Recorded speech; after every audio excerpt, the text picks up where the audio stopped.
This time, back roads is in the top end.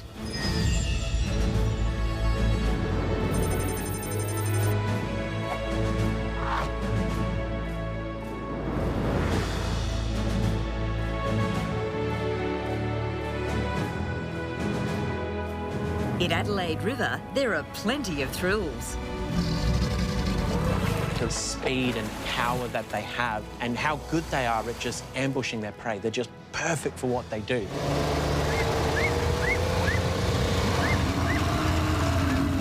It's like being on a roller coaster. You're a madman. A close encounter with an international movie star.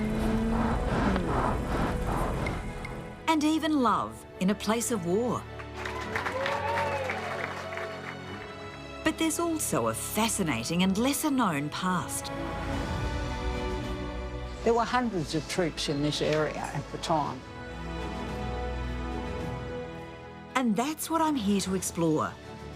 The more hidden, unexpected, and sometimes even tragic side of life in the top end.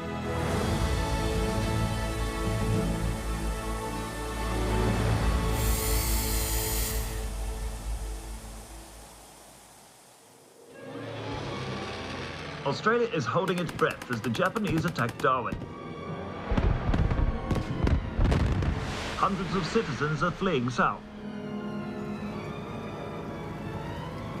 I feel as if I'm in a World War II movie.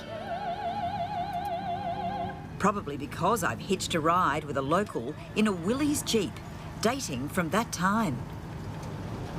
Well, everything started here when the Japanese bombed Darwin on the 19th of February 1942. They used more bombs and more aircraft than they did on Pearl Harbor. How amazing. And so, what's the significance of all that to Adelaide River? Well, Adelaide River was the main army base. 150,000 troops passed through Adelaide River during World War II. Really? There's so much of that history Australians probably just don't know, do they? Most Australians aren't aware of that history. It's absolutely extraordinary. Sure is. So, do you actually live in Adelaide River? No, I live at Kamali, which is 27 kilometres north of Adelaide River, and that has got a World War II air base that the Australians developed on it. I'm looking forward to this. I'll certainly have to come and check out your place. Look forward to having you.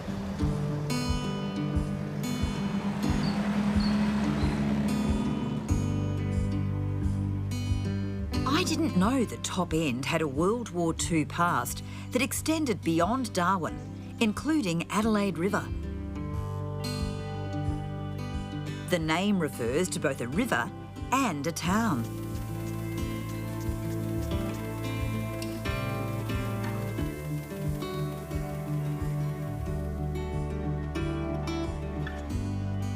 I think I'm going to enjoy the laid-back Territorian mood here. But tomorrow, I'll take a walk on the wild side.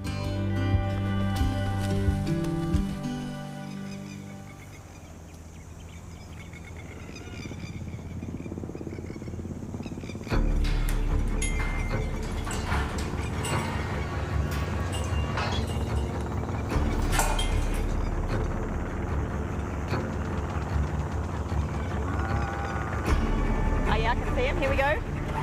I'm hanging on. Go, go, go.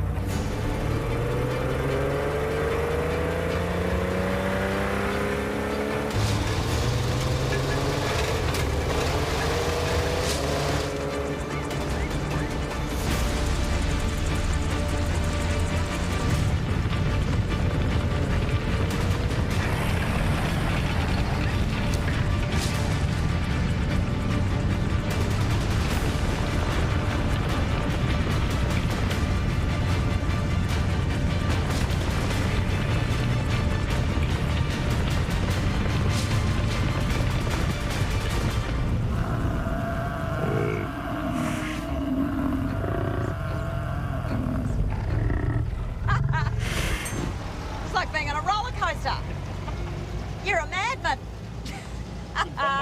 It is really good fun.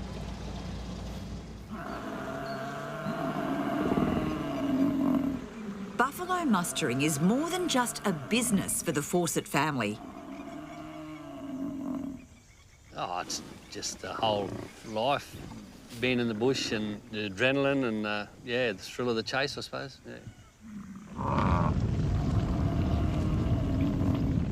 It might be testosterone-fuelled, but Jed's daughters love being in the thick of a muster. Yeah. We're just his sidekicks. He didn't have a boy, so... Yeah, that's what everyone... People always said, oh, don't you wish you had a boy? And he always said, I make my girls do everything a boy can do, so... What do you get out of it when you're hooning around out there? I don't know. Thrill? Yeah, the thrill of it, yeah. It's hard work, but... It's fun it's work, work, so, fun work. yeah. Get to do it with our dads, so... This is high risk, high reward. Some of the cows are sent to meatworks, while bulls and heifers are prized as live exports. They're feral animals that wreak havoc on the environment. But that hasn't stopped them from becoming as iconic in the top end as the crocodile. What do you think of the buffaloes? What sort of creatures are they? Buffalo, amazing animals. Yeah. Mum and Dad have pet albino buffaloes on their property in Adelaide River. We've spent a whole life around them. Very clever animals, very easy to domesticate. Imagine taking one of these for a walk in the park. At least you'd have bragging rights if this particular movie star was your pet.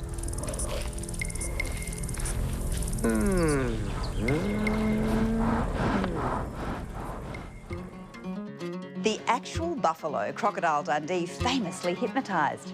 Charlie was the main attraction when he was brought here to live. Well, he was the star of a movie that put the Northern Territory on the map worldwide.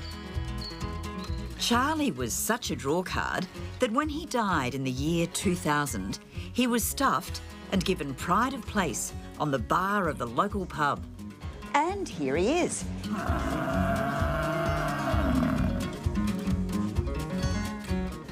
Well, here's to Charlie. Here's to Charlie. Charlie. And that's where I meet a former vet who once treated old Charlie. I think he had an abscess or something, and he was in a yard out the side of the pub there.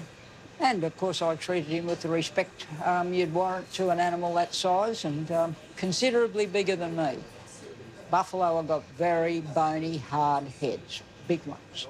Were you a bit scared of Charlie? No, I wasn't scared, but I made sure I had the right drugs to treat him. I reckon Jan would be game for anything.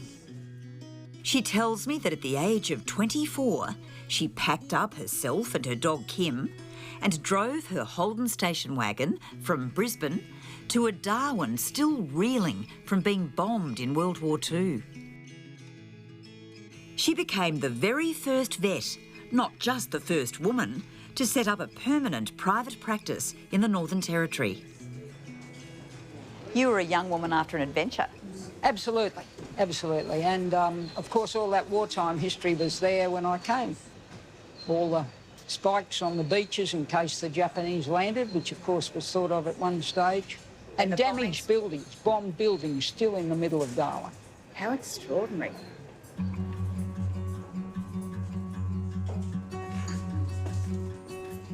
That early experience of post-war Darwin stayed with Jan. She bought land just north of Adelaide River, alongside the wartime Pell airstrip.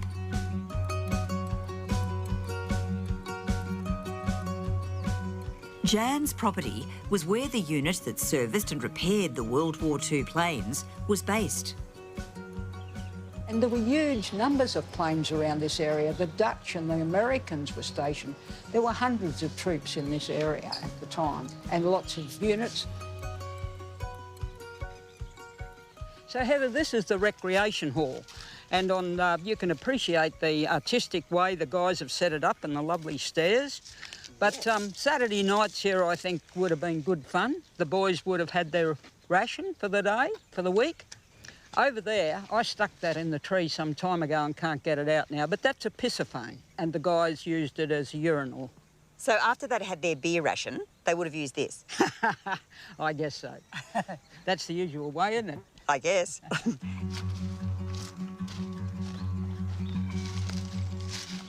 The Japanese flew over here in the wee hours of the 21st of August 1943, and they dropped 3 bombs. This is one of the bomb craters from that. That would have been frightening in itself. But spare a thought for those men who had only these old fuel drums for protection while trying to repel this Japanese onslaught. These drums are here to help the men hide behind in the event of a bombing.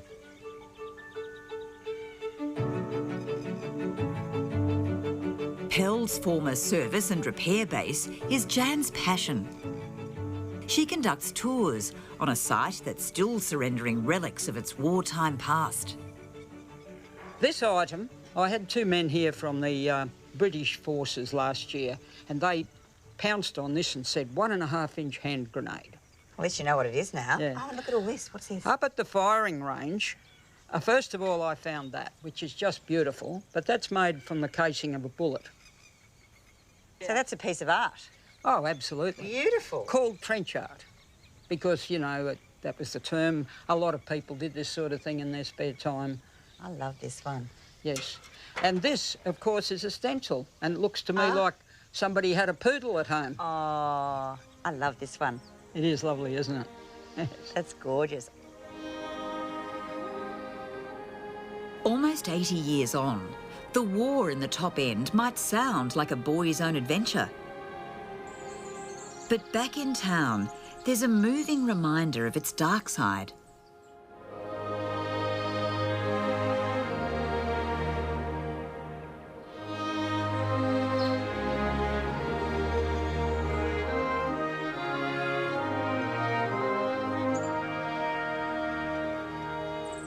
This cemetery is dedicated to the bombing of Darwin, 1942, Second World War. A lot of these 435 burials are here were from the air raids over a 2-year period. Total of 63 air raids over the Northern Territory from the Japanese. Pretty major. A lot of Australians wouldn't realise that, would they? That's right. I certainly didn't realise it was that big.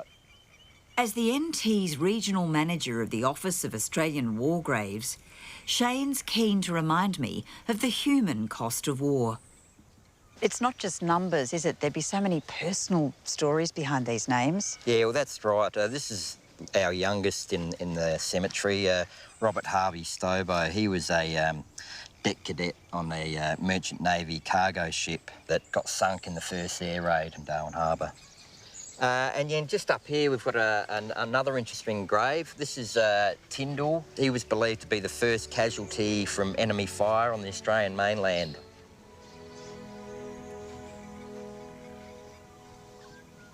We've got a sister here, Demestre. She was the first nurse casualty on Australian mainland. Yeah, she was on a hospital ship that got bombed in Darwin Harbour in the first air raid. She would have been 26. Oh, yeah. It really brings it home to you, doesn't it, when you hear those ages? Yeah, the ages are unbelievable, yeah. Yep, a lot of young ones. I'm a horticulturist by trade. You know, you're providing a service to the veterans by keeping the high standard that they deserve. And you've got a little helper here too, I see. Yes, this is my little 2-year-old daughter, Megan. Me, Megan and my wife, we both live on site. Right next door? Right next door, that's right, yeah. What's it like living right next door to the cemetery? Yeah, it's good. It was a bit strange at first with, you know, living next door to the cemetery and the stories about ghosts and that, but I figure that they're friendly ghosts anyway, so it doesn't really bother me. I wonder if Shane's friendly ghosts circle above the land they died defending.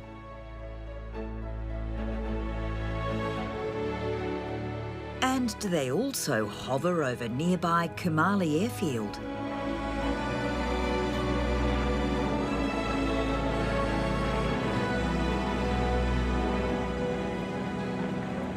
This was a major Australian airbase during World War II.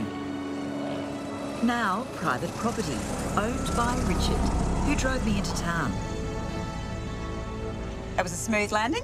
Very smooth. He's a good pilot. Morning, Barry. Morning. Richard has invited me for breakfast. And joining me are a couple of other guests who've flown in, as you do. How delicious does this look? Well done, chefs. Thank you. Typical breakfast at Kamali. One of Richard's friends reminds me once again it's the personal and emotional stories that make sites like these worth preserving. My father was a flight lieutenant in the Air Force during World War II, and he flew in and out of this region. It touches me that I'm walking on the ground that he walked on, and because Dad passed away when he was 67, so it makes me feel closer to him, and it's wonderful being here. Even without that emotional bond, Kamali is still quite an experience.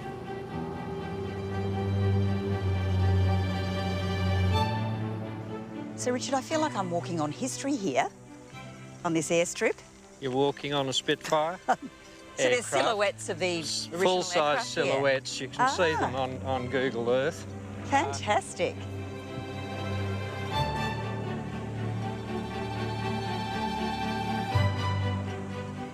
But for my money... Oh, what an extraordinary building. It's a beautiful little building. This is Kamali's most outstanding feature.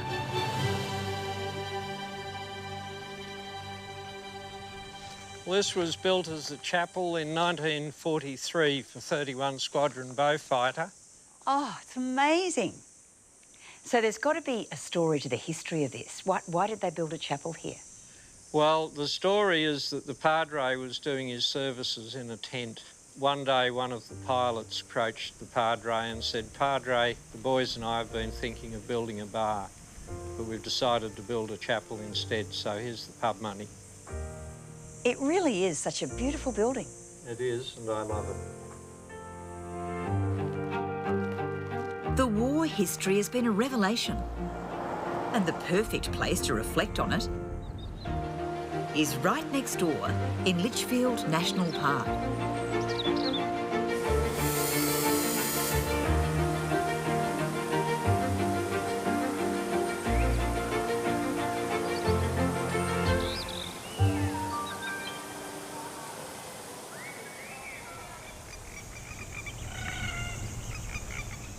An hour's drive from Litchfield brings me into Woolner country, where a traditional owner performs a welcome ceremony, or kuku.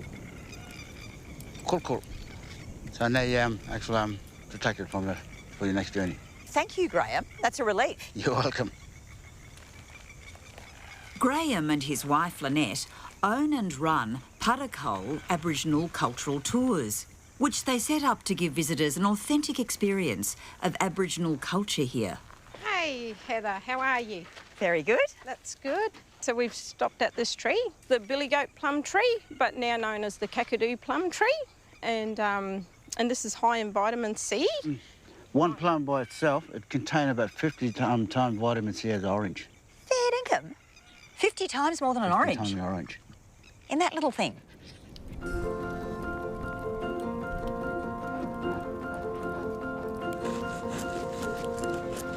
Good stuff. Oh, it's nice and warm. Oh, that jam's good too. Yeah, it sure is. Really good. There you go. What a delicious way to get your vitamin C. Lynette's kakadu plum jam on her freshly baked damper. A part of being on country and being Aboriginal is that, you know, we do move around with the weather and with the seasons, and having like things like the bush tucker walk and talk was really important because people could learn that we care about the land, we care about the environment, and there's a balance. You know, you can talk about a lot, but coming to here and then doing the tour, you can, you know, just give them that really insight of Aboriginal people culture sort of work. And how could they not love it with that beautiful billabong right there?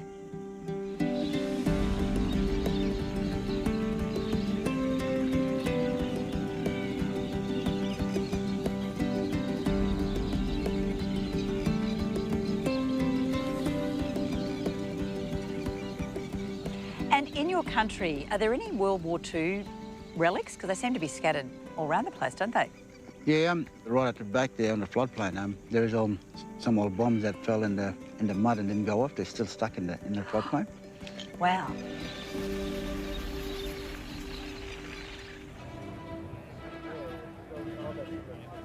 I'm not sure what's more dangerous, unexploded bombs or the top end's most iconic creature.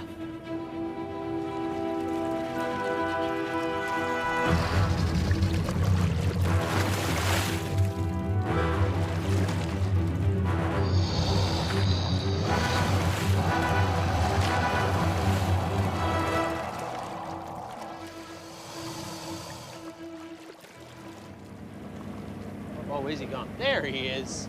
There's my handsome boy. On this Indigenous-owned tour down the Adelaide River, our guide Alex is passionate and knowledgeable about all things crocodilian. Every crocodile that we'll see this morning is a saltwater crocodile. We won't see any freshwater crocodiles out here this morning. If there were any in this part of the river, these salties would kill and eat them really, really quickly. I've loved crocodiles since I was, this big. You can see how well designed they are to do what they do. Just the sheer speed and power that they have and how good they are at just ambushing their prey. They're just perfect for what they do. And that's just the result of 240 million years of precision engineering. And their intelligence too. They're actually communicating with you in body language. Head back. Good boy. Good boy. Alex's teammate Linda, who skillfully wrangles these evolutionary marvels, is equally enthralled by them. It's a game of chess. They've got to try and pinch the meat, and I've got to make them exercise first because we want them to remain as natural as possible. So much so that we didn't want to just be a jumping crocodile tour anymore. We wanted people to learn about crocodiles and show how they interact with the river itself, how intelligent they are, and they're not just mindless eating machines. As if on cue, one of the stars of the river, Pearl, a rare white or albino crocodile, reveals herself, knowing full well she'll trigger the onboard paparazzi.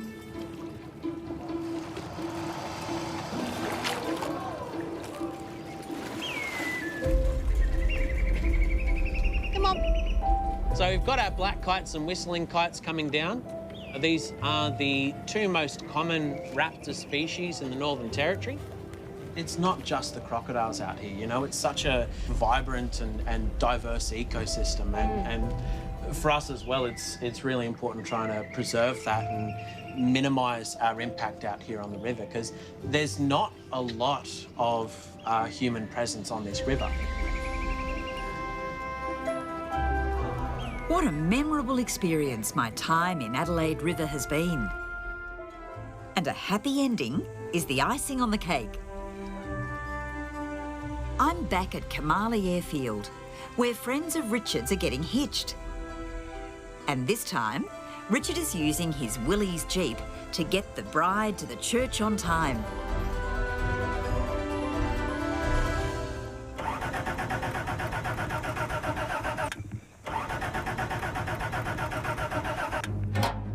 Oh dear, it almost doesn't happen because Richard has a small hitch of his own.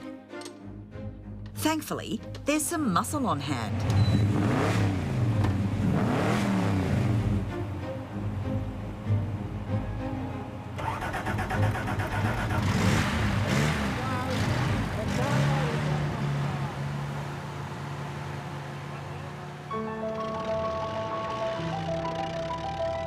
Thank you for coming today to witness the marriage of Mark and Fiona.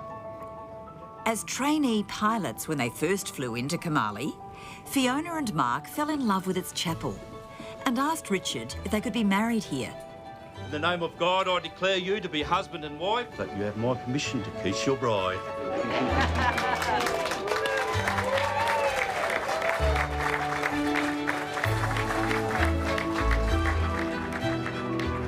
If all's fair in love and war, a wedding on a wartime airbase is fairest of them all. That's territory life, full of surprises. I've had a great deal of opportunities here, a great deal of experiences that maybe I wouldn't have had if I'd lived in a much more elegant place. Killing machines turn out to be magnificent, intelligent creatures. You're looking at 240 million years of evolution right there. Billabong and bush become portals to the world's oldest living culture. Cool. Roadside junk is revealed as historic artefact. A place like this keeps the memories of the sacrifices that were made by those brave men and women. It keeps them alive. These memorials to those who died too young remind us why life is lived at full tilt in the top end. We have a lot of freedom, we spend a lot of time out bush. I'd love my daughter to grow up experiencing things that we've done. Absolutely magic people, an interesting piece of Australian country to be in with the most remarkable history.